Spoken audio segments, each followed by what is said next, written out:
সংঘাত নাশকতার কারণে টানা 10 দিন মোবাইল ইন্টারনেট বন্ধ ও কারফিউতে বিপাকে পড়েছেন রাইড শেয়ারিং মোটরসাইকেল চালকরা।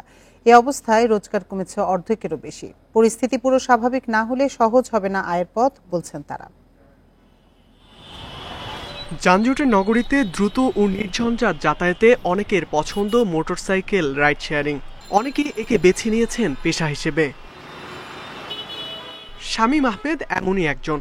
বেসরকারি চাকরি ছেড়ে দিয়ে রাইড শেয়ার করে ভালোই কাটছিল দিন।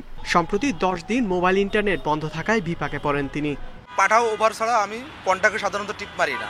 ছিলাম গার্মেন্টস লাইনে, একটা কন্ট্যাক্ট লাইনে ছিলাম। এখন বর্তমানে খুব কষ্টে দিন যাপন করতেছি। কোটা আন্দোলন ঘিরে দেশব্যাপী সংঘাত ও নাশকতার পর বন্ধ ছিল মোবাইল ইন্টারনেট। এতে ভোগান্তিতে পড়েন শামীমের মতো অ্যাপ নির্ভর রাইডাররা। 5-6 দিন ধরে বার হইতে পারি না, বার হয়েছে 2 দিন ধরে।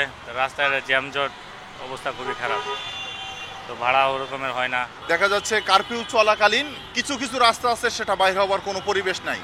যেমন গত বৃহস্পতিবার আমি অন্তত 10 কিলোমিটার রাস্তা ঘুরে আমি আমার গন্তব্যে গেছি। চলমান কারফিউর কারণে শুধু অফিস সময়ে কিছু যাত্রী পাওয়া যায়, ফলে আয় কমেছে অর্ধেকেরও বেশি।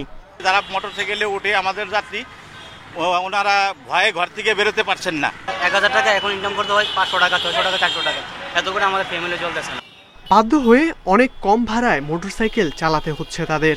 ভাড়া কম দিচ্ছে এবং যাই পাচ্ছি তা নিতে হচ্ছে, সবটাই সমস্যা। স্বাভাবিক হয়ে যায় তখন আশা করা যায় যে আবার ইনশাল্লাহ মনে হয় আগের মতো ফিরে আসবে।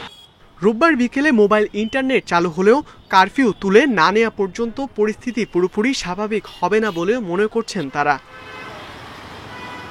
ইকরামুল কবির, ইন্ডিপেন্ডেন্ট নিউজ, ঢাকা।